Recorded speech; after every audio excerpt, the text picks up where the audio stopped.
Assalamualaikum warahmatullahi wabarakatuh. Para pejuang SKB tahun 2021, saya ucapkan selamat Anda telah mencapai step ini. Saya doakan kalian bisa melewati dan mendapatkan hasil sesuai yang kalian inginkan.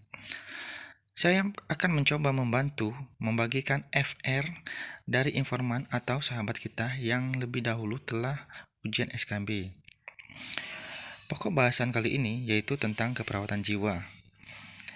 Langsung saja, kita akan membahas soal pertama yang akan kita mulai.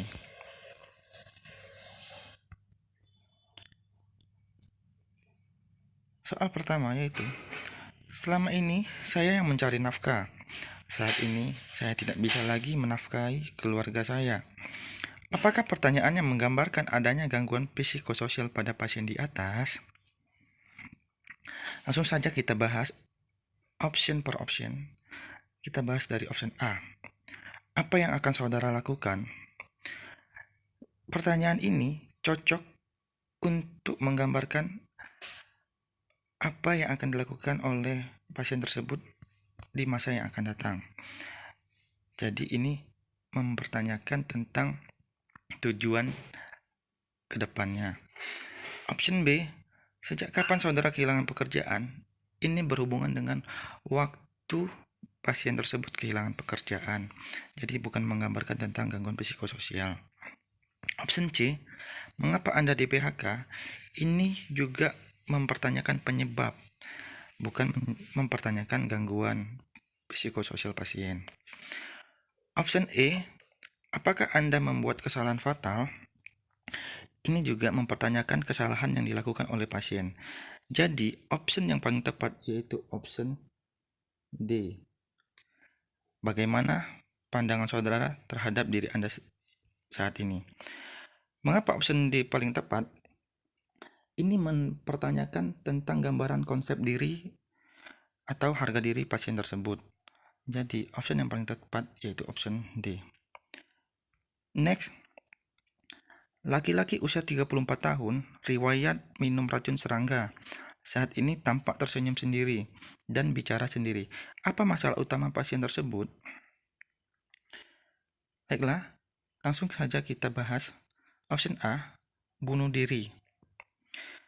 Benar, pasien ini telah melakukan percobaan bunuh diri, yaitu meminum racun serangga. Tetapi bukan itu data fokus yang kita lihat saat ini. Karena pengkajian saat ini, kalian tampak tersenyum sendiri dan bicara sendiri. Itu menggambarkan bahwa pasien itu adanya yang mengganggu pikiran pasien melalui mungkin bisa penglihatan atau pendengaran, atau ada yang mengajak pasien itu berbicara. Jadi option A itu tidak tepat. Option B, risiko bunuh diri. Risiko bunuh diri juga tidak tepat. Sedangkan riwayat pasien ini sudah melakukan percobaan bunuh diri.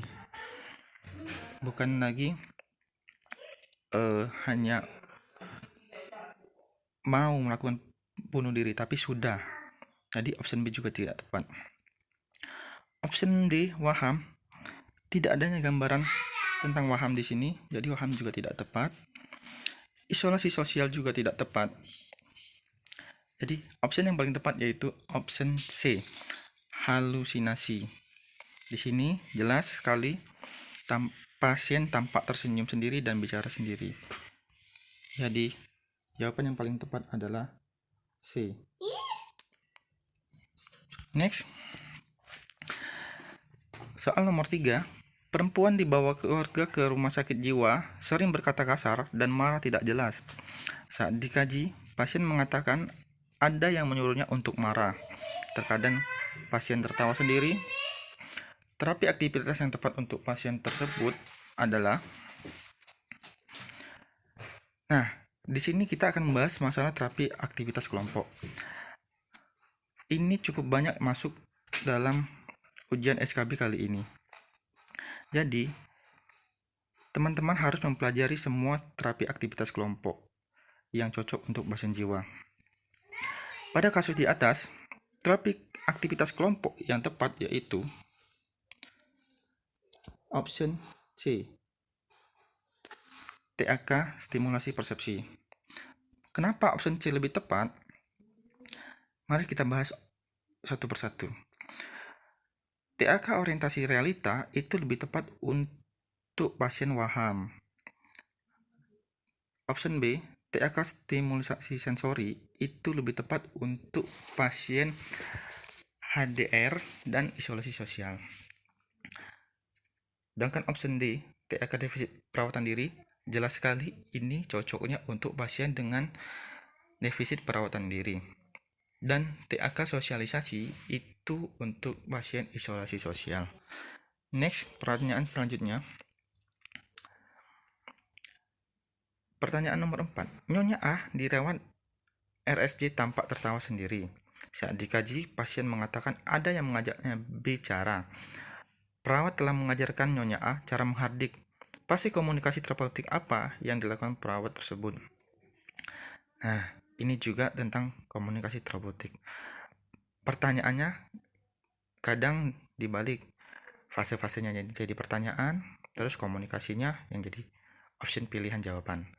Terkadang juga pertanyaannya tentang aktivitas fase komunikasi terapeutik yang dilakukan, dan pertanyaannya fase yang mana yang sedang dilakukan saat ini. Kalau pada kasus di atas, fase komunikasi terapeutik yang dilakukan yaitu pasien telah melakukan SP pada pasien jiwa tersebut, yaitu SP1, gangguan halusinasi sosial, mengajarkan Nyonya A cara menghardik. Nah, berarti itu sudah masuk ke dalam fase kerja.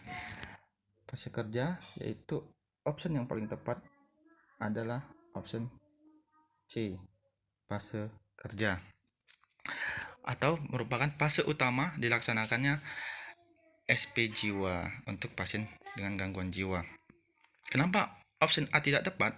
Karena itu merupakan fase pre-interaksi atau fase untuk mengidentifikasi pasien yang akan kita kaji. Option B, fase orientasi, itu adalah fase di mana kita membina hubungan saling percaya terhadap pasien. Bisa itu kita baru memperkenalkan diri agar pasien itu merasa nyaman terhadap kita.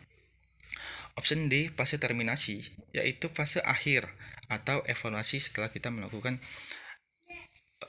kepada pasien tersebut. Option E juga itu bagian dari fase terminasi. Next, soal nomor 5, yaitu Tuan B merupakan pasien perilaku kekerasan. Saat ini pasien telah diajarkan mengungkapkan marah dengan memukul bantal. Tahapan selanjutnya yang diajarkan pada Tuan B adalah, setelah melakukan SP pada perilaku kekerasan dengan marah dan memukul bantal, ungkapan marah dengan memukul bantal, apa yang selanjutnya yang dilakukan? Pilihan yang paling tepat yaitu option B, mengajarkan minum obat. Nah, ini juga tentang SP jiwa tentang perilaku kekerasan. Teman-teman juga harus mempelajari SP jiwa yang lainnya, karena kemungkinan akan banyak soal yang keluar atau mirip-mirip seperti ini tetapi dengan kasus yang berbeda. Kita bahas option yang salah. Option A, mengidentifikasi penyebab marah pasien, ini merupakan SP1 dari perilaku kekerasan. SP2 nya yaitu tentang mengungkapkan marah dengan memukul bantal atau latihan fisik 1 dan latihan fisik 2. Dan option yang paling tepat selanjutnya mengajarkan minum obat, SP3 nya. Terus SP4 mengontrol marah dengan verbal. Terus SP5 mengontrol marah dengan spiritual. Sedangkan option E ini bukan merupakan SP perilaku kekerasan.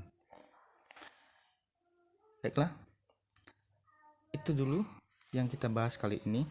Mudah-mudahan bermanfaat, dapat membantu teman-teman. Mohon untuk subscribe agar channel ini semakin bermanfaat dan berkembang. Terus boleh kita sharing, tinggal tulis di kolom komentar untuk saling berbagi. Apabila saya memiliki kesalahan, saya mohon maaf. Sekian dari saya. Wassalamualaikum warahmatullahi wabarakatuh.